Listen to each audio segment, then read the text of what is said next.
Welcome back to Tell Me More Stories Tilda's podcast. We're going deep today, diving into the life and career of Vin Diesel. Yeah, Vin Diesel. I'm excited for this one. I think a lot of people know him for his tough guy roles. Oh, for sure. But there's so much more to him. Absolutely. Like, for starters, Yeah. did you know that his real name Oh. isn't even Vin Diesel? No way. What is it? It's Mark Sinclair. Mark Sinclair. Mark Sinclair. Wow, that's so different from Vin Diesel. Right.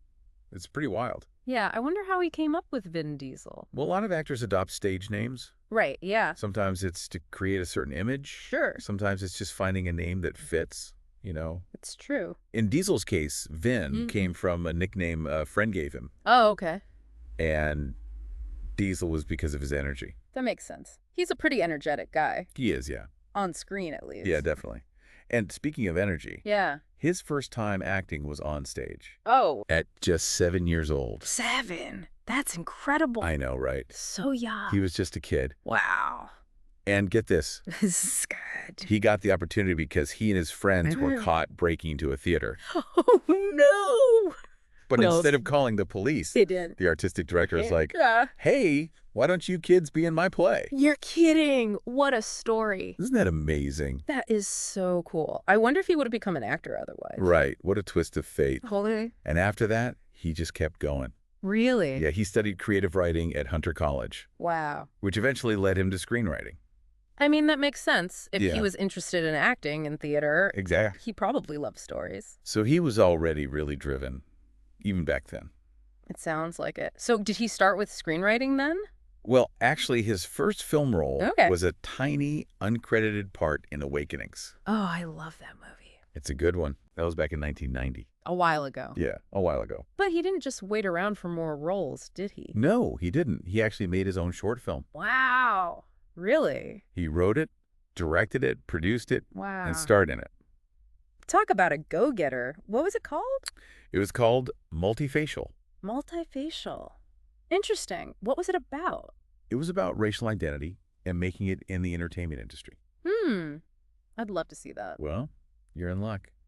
Because it was so good, Yeah. it got screened at the Cannes Film Festival. No way. That's incredible. Yeah, in 1995. Tom, that's huge. I bet that opened some doors for him. It did. Steven Spielberg actually saw it there Oh, wow. and was so impressed he cast Diesel in Saving Private Ryan. Get out of here. No way. Yeah. Talk about an amazing break. I know. From a self-made short film to working with Spielberg. That's incredible. Saving Private Ryan is such a powerful film, too. It is. So did that kind of put him on the map? Oh, yeah. It was a huge turning point for him. I bet. And what did he do after that? Well, after that, he did a bunch of different roles. Yeah. Like he was the voice of the Iron Giant in the Yeah. animated movie. Oh, I love that movie. He was the Iron Giant. Yeah. That's so cool. And then he was in Boiler Room.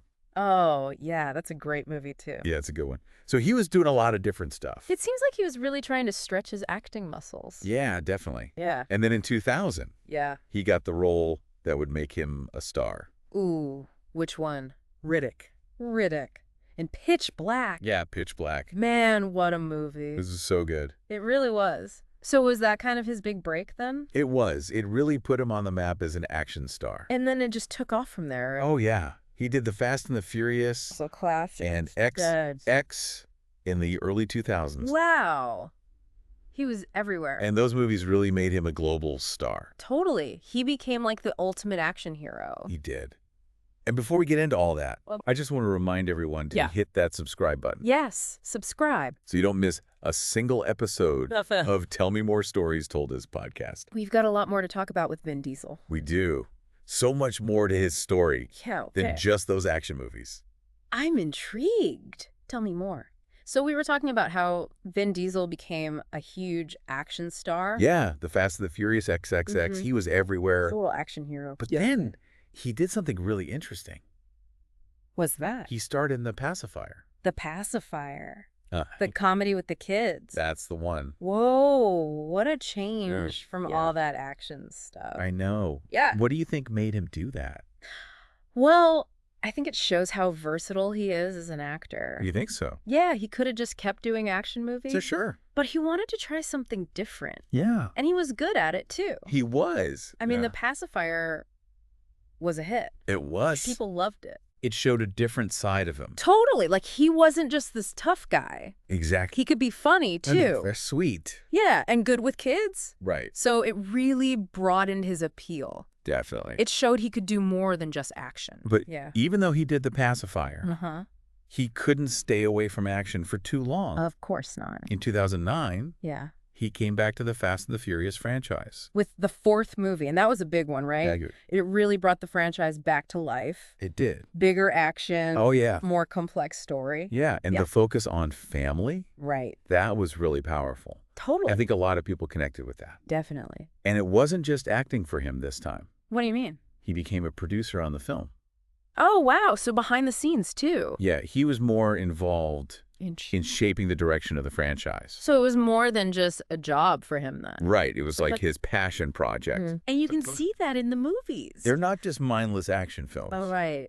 There's real heart to them. And they just keep getting bigger. They really do. Each one is more epic than the last. I know. Who would have thought Yeah. that a movie about street racing Right. would turn into this huge saga? Spanning decades. Yeah. Continents. And even outer space. I mean, come on. Right. It's crazy. It's amazing. It is. And on top of all that, Yeah. he did the voice of Groot Oh, yeah. in Guardians of the Galaxy.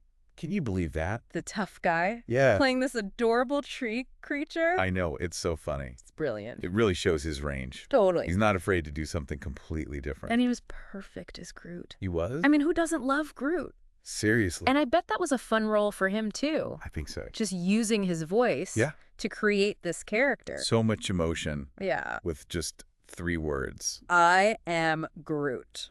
That's all he says. But you know everything he's feeling. It's amazing. Yeah. It really is. So we've talked about his successes. All the great movies. But there have been some challenges, too.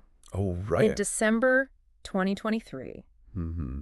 he was sued by his former assistant. Oh, wow. I remember that. Yeah. What was that about again? It was a sexual battery lawsuit. Oh, yeah, that's right. It was a serious allegation. Very serious. It dates back to 2010. Wow. And it brought a lot of negative attention to him.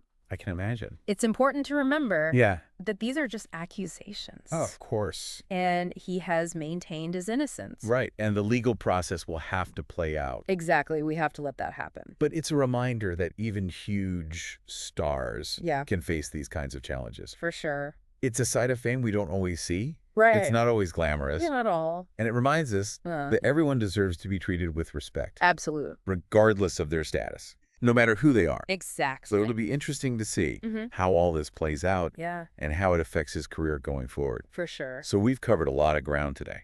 Yeah. Vin Diesel's life and career. From breaking into a theater as a kid Right. What a story. to becoming this huge action star. And doing all sorts of other stuff, too. He's really had an amazing journey. He has. What do you think is the most interesting thing about him? That's a tough one. Yeah, there's a lot. I think it's how he's managed to Yeah. find that balance between being a blockbuster star and still challenging himself as an actor. That's a good point. He doesn't just do the same thing over and over. Right. He could have just stuck with action movies, For sure. but he always tries different things. Yeah, like the pacifier. Right. Or even Groot. Yeah, who would have thought he'd be voicing an animated tree? It's crazy. But it works. It does. And I think that's what makes him so interesting. You never know what he's going to do next. Exactly. He keeps us guessing. And he's not slowing down anytime soon. Nope, he's got that Riddick sequel coming up. Oh, yeah, I forgot about that. And the Fast and Furious movies just keep going. It seems like those will never end. Probably not. They're too popular. I know. They're global phenomena at this point. They really are. So, yeah, I think Vin Diesel still has a lot more to give. Definitely. Who knows what he'll do next? That's the exciting part. It is. Well, that pretty much wraps up our deep dive. Into Vin Diesel. An actor who really defies expectations and shows no signs of stopping. Nope, he's a force of nature. He really is. So thanks for joining us, everyone. On Tell Me More Stories Told This podcast, we hope you enjoyed it. And don't forget to subscribe, So you don't miss our next episode. where we'll be diving into another fascinating story. Until then, keep exploring Keep learning. and keep telling those stories. See you next time.